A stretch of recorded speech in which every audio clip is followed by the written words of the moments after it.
नमस्ते बच्चों। आज हम पढ़ेंगे वसंत का पाठ 6 शाम एक किसान। इसे लिखा है सर्वेश्वर दयाल सक्सेना जी ने। यह एक कविता है।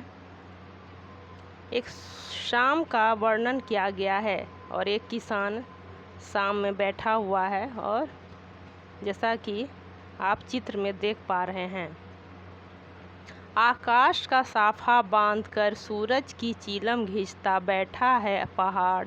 घुटनों पर पड़ी है नदी चादर सी, पास ही दहक रही है पलास के जंगल की अंगीठी। अंधकार दूर पूर्व में सिमटा बैठा है भेड़ों के गले सा।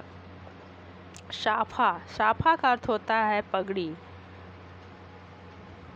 तो कवि कह रहे हैं कि आकाश का साफा बांधकर, यानी किसान बैठा है पगड़ी बांधकर। ऐसा लग रहा है कि मानो आकाश का साफा बांध लिया हो।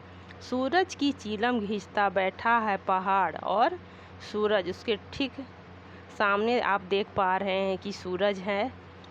तो ऐसा लग रहा है, ऐसा प्रतीत हो रहा है कि वह सूरज का चीलम पी रहा हो। घुटनों पर पड़ी है नदी चादर सी, पास ही दहक रही है।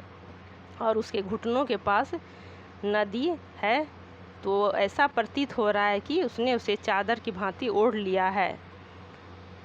पास ही दहक रही है पलास के जंगल की अंगीठी, और जंगल में जो अंगीठी जल रही है और पलास के फूल महक रहे हैं। अंधकार के दूर पूर्व में सिमटा बैठा है भेड़ों के गल्ले सा। गल्ले का अर्थ होता है झुंड। तो भेड़ों का जो झुंड है, तो ऐसा लग रहा है कि अंधकार उसमें सिमटा हुआ बैठा है, यानी उसमें समा गया है। अचानक बोला मोर, जैसे किसी ने आवाज़ दी। और अचानक चारों तरफ शांति है और अचानक से ऐसा प्रतीत होता है कि किसी ने आवाज़ दी। सुनते हो चीलम औंधी, धुआं उठा सूरज डूबा अंधेरा छा गया। सुनते हो, किसी ने आवाज़ दी कि सुनते हो।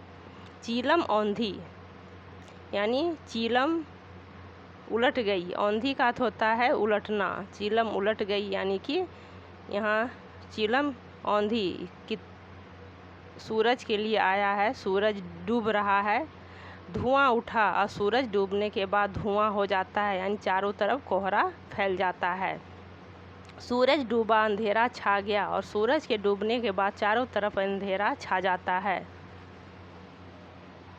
तो अभी बच्चों हमने कविता पढ़ी। अब आगे एक नज़र प्रश्न उत्तर पर डालते हैं।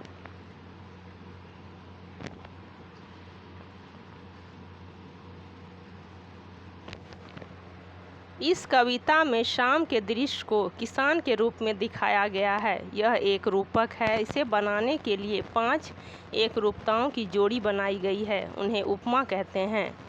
पहली एकरूपता आकाश और साफे में दिखाते हुए कविता में आकाश का साफा वाक्यांश आया है।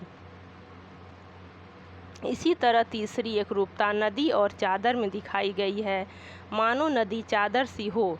अब आप दूसरी, चौथी और पांचवी एकरूपताओं को खोज कर लिखिए। शाम का दृश्य अपने घर की छत या खिड़की से देखकर बताइए। शाम कब से शुरू हुई? तो शाम लगभग 6 बजे से शुरू हुई। तब से लेकर सूरज डूबने में कितना समय लगा? शाम 6 बजे से लेकर सूरज डूबने में करीब 1 घंटे का समय लगा। इस बीच आसमान में क्या क्या परिवर्तन आए?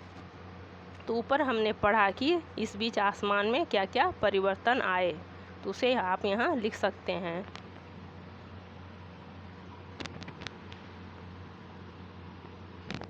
मोर के बोलने पर कवि को लगा जैसे किसी ने कहा हो। सुनते हो, नीचे दिए गए पक्षियों की बोली सुनकर उन्हें भी 1 या 2 शब्दों में बांधिए।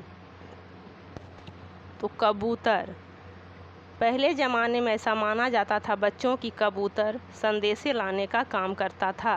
तो आप यहाँ लिख सकते हैं कि कबूतर को देखकर ऐसा लगा कि वो कहीं से हमारा संदेशा लेकर आया है। कौवा, कौवा हमें अतिथि के आने का संकेत देता है। मैना, मैना फुदक रही है इधर उधर। तोता, तोता बोल रहा है राम राम जी। चील, चील बोल रहा है नीचे देखो क्या है। हंस, हंस भी इधर उधर दौड़ रहे हैं। इस कविता को चित्रित करने के लिए किन किन रंगों का प्रयोग करना होगा? तो इस कविता को चित्रित करने के लिए लगभग सारे रंगों का प्रयोग करना होगा। आप चित्र देख करके रंग कॉपी में लिख सकते हैं। शाम के समय ये क्या करते हैं? पता लगाइए और लिखिए। तो बच्चों, शाम के समय पक्षी क्या करते हैं? पक्षी शाम के वक्त अपने घर की ओर यानी अपने घोंसले में लौट आते हैं। खिलाड़ी शाम में अपने खेलने का अभ्यास करते हैं और फिर आराम करते हैं। फल वाला शाम में जल्दी जल्दी अपना फल बेचता है और घर जाने की तैयारी करता है। माँ अपने सारे काम निपटाने के बाद शाम के वक्त अपने पापा के आने का इंतज़ार करती हैं। पेड़ पौधे भी शाम में आराम करते हैं। पिताजी दफ्तर से शाम को घर आते हैं। किसान भी अपने हल बैल लेकर और शाम को घर की ओर चला जाता है। बच्चे शाम के वक्त खेलते हैं और उसके बाद अपने होमवर्क करने बैठ जाते हैं। हिंदी के एक प्रसिद्ध कवि सुमित्रा नंदन पंत ने संध्या का वर्णन इस प्रकार किया है। संध्या का झुटपुट बांसों का झुरमुट है, चहक रही चिड़ियाँ टी टी टुट टुट।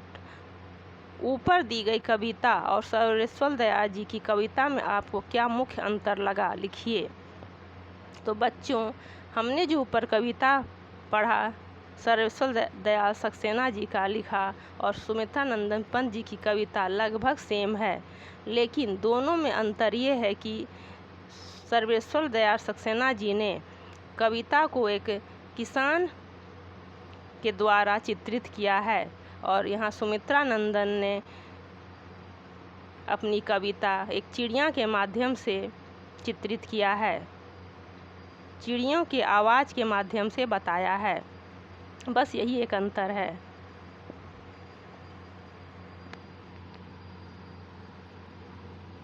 तो बच्चों, उम्मीद करती हूँ कि आपको ये सारे प्रश्न समझ में आ गए होंगे।